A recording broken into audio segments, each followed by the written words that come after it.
everybody. Happy Sunday day. I don't know, whatever this is of the COVID-19 quarantine or I don't know. So I've noticed a couple things this week. One is that we don't have great words for whatever this is because we're not really quarantined because most of us aren't sick. We're staying home because we're trying to slow the spread. So slowing the spread day, whatever this is, 6 weeks, 7 weeks. Great job. I didn't think I could do this for 7 weeks when we started, but here we are. So one thing I've been thinking a lot about this week that I'm going to share with you guys is this one. I get a lot of email. I bet you get a lot of email too. I aspirationally sign up to a lot of email lists. One of them is the Gottman Institute's Marriage Minute. I would recommend that one. I delete most of them, but sometimes I read them when we're not staying home and homeschooling and homeworking and all the things. But I read the subject line of an email a couple weeks ago, and it said, "In a crisis, everyone regresses." And I've been thinking about that. That was like a really, really valuable sentence to read, so good job on that, whoever wrote that email subject line. Because it's so true. In a crisis, everyone regresses. And you see this a lot with kids, especially when they're like 5 or 6 years old. Something bad happens, like they're gonna start wetting the bed again. It's gonna happen. So that's like one example, but like we're like that too. We're not so different from our kids. So yeah, in a crisis, everyone regresses. Sometimes we like to think of like difficult times as having us like we're gonna rise to the occasion and bring our best self, but really what you're gonna do is you're gonna fall to what you're best at, whatever you're best at. So, or your baseline. You're going to fall to your baseline.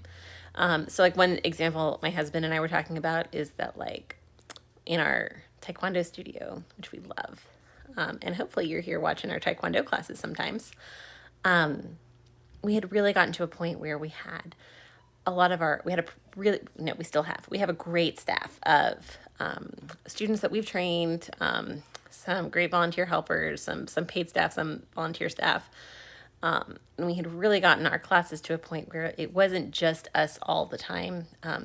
Because even though we're both really good Taekwondo instructors, teaching all the classes every night is kind of exhausting, and you just really can't bring your A game to every class. And so we had kind of gotten to this point where we had other people teaching some of the classes. We were getting pretty better at helping them be their best selves as instructors, and that kind of thing. But crisis happened.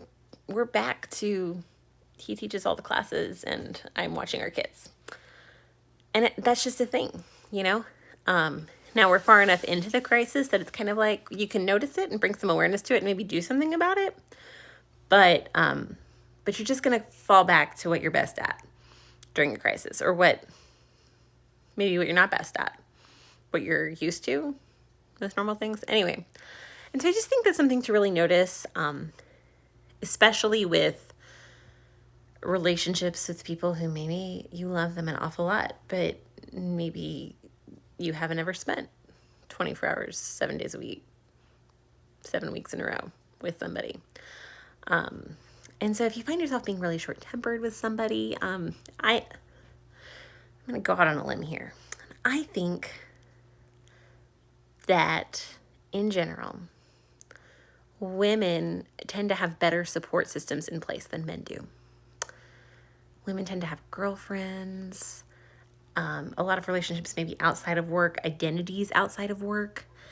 And I think that a lot of times in our society, men define themselves by their job, by their profession, by their coworkers, and like that's where they get a lot of their support, meaning, validation, and stuff like that. And so I think that this quarantine thing might be a little hard for the men in your life. And you should reach out to them and offer them some support. And, you know, we all could probably learn a little bit more self-care skills. Self-care is hard. Especially because so many things are marketed to us, you might think that self-care is like a salt bath. and not that that isn't great, or like candles or something like that. Or maybe your self-care that you usually do is going out on a date night, but now date night feels like, oh, I could get a deadly virus or something. So kind of finding some of that space for yourself, for your relationship, for your kids, for their mental health, like that is just all a little bit harder right now than it normally is. And it's already hard because you're working, parenting, going places, doing things. So I just wanted to say that, though, just kind of like think about the people in your life who maybe need some support, or maybe aren't used to having to ask for help, or you're not used to like expecting them needing help, and see if maybe they need something.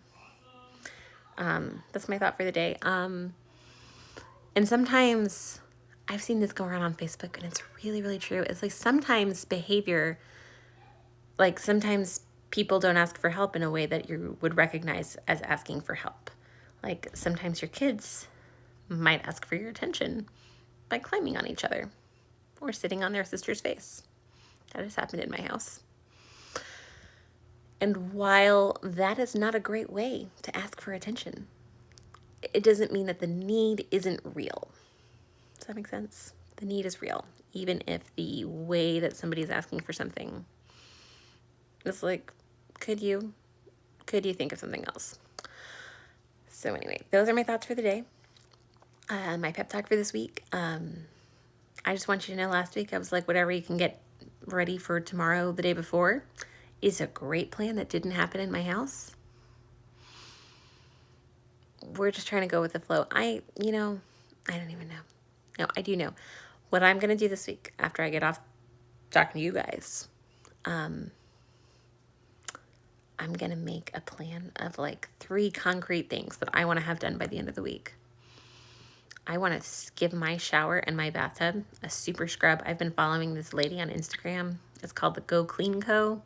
She cleans everything with Tide soapy water, hot soapy water.